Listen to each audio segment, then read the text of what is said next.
You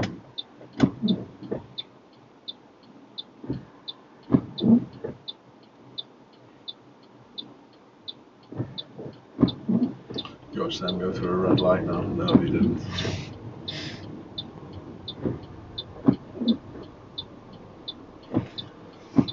Okay. And that's what I've said to you a number of times before about, and I do with all my pupils as well. If you don't keep up with the flow of the traffic, the sensors on the road think that there's no one there and change, don't they? Yeah. Yeah. Never rush to get through the sets of lights.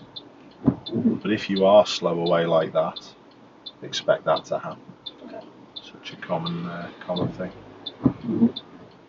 What I said there, that you watch them go through the red light, they sort of like feel half embarrassed, and then they've been holding other people up, and that's when they jump a red light, and that's when they knock a cyclist down or have a big crash or something. So try not to worry about that happening, but try and keep up with the flow. Okay, good job.